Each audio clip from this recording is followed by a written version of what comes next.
हमारे ब्रह्मांड में आज भी बहुत सारे उलझे हुए रहस्य हैं और वैज्ञानिक आज भी उनको अप्रकाशित करने की कोशिश कर रहे हैं। तो आइए जानते हैं कुछ अनसॉल्व्ड मिस्ट्रीज़ के बारे में। Dark matter. वैज्ञानिकों ने यह पता किया है कि अधिकतम ब्रह्मांड किसी चीज़ से बना हुआ है जिसको कि डार्क मैटर कहते हैं, जो कि अदृश्य है और किसी तरह की भी लाइट या इलेक्ट्रोमैग्नेटिक रेडिएशन के संपर्क में नहीं आता है। हालांकि कुछ थ्योरीज तो वैज्ञानिकों के पास हैं कि डार्क मैटर क्या है, लेकिन वो उसको डायरेक्टली मेज़र या ऑब्जर्व नहीं कर पाए हैं अब तक। Dark energy.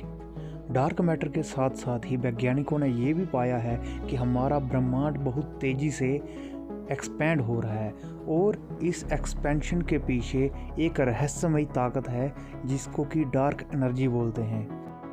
और डार्क मैटर की तरह ही अब तक वैज्ञानिकों को ये भी समझ में नहीं आया है कि डार्क एनर्जी क्या है और ये कैसे काम करती है। The nature of black holes. जब किसी तारे का अंत होता है और वो खुद में ही सिमट जाता है, तब ब्लैक होल का निर्माण होता है जो कि बहुत ही घना होता है। अब वैज्ञानिकों के पास एक थ्योरी तो है कि ब्लैक होल कैसे काम करते हैं, लेकिन वो अभी तक पूर्ण रूप से ये समझ नहीं पाए हैं कि इनका स्वभाव कैसा होता है या ये बाकी यूनिवर्स के साथ कैसे इंटरेक्ट करते हैं। ब्रह्मांडीय किरणों का मूल। ब्रह्मांडीय किरणें या कॉस्मिक रेज एक हाई एनर्जी पार्टिकल्स होते हैं जो हमारे सोलर सिस्टम के बाहर से आते हैं। वैज्ञानिकों के पास इसके बारे में भी थ्योरीज हैं कि ये कहाँ से आते हैं, लेकिन वो अभी पूरी तरह से आश्वस्त नहीं हैं कि इनका ओरिजिन है क्या। The nature of dark star.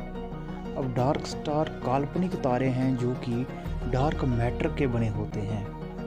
अब वैज्ञानिकों को ऐसा लगता है कि डार्क स्टार एग्जिस्ट कर सकते हैं, परंतु उन्होंने अभी तक इस बात की पुष्टि नहीं की है। ब्रह्मांड का भाग्य।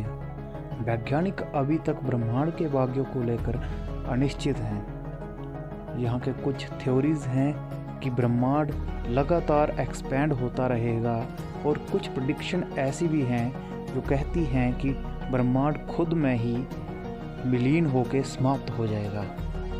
ये थे ब्रह्मांड के कुछ उलझे हुए रहस्य जिनको कि वैज्ञानिक आज भी सुलझाने में लगे हुए हैं, परंतु नाकामयाब हैं। तो मिलते हैं अगली वीडियो में, तब तक के लिए जय श्री राम, जय हिंद।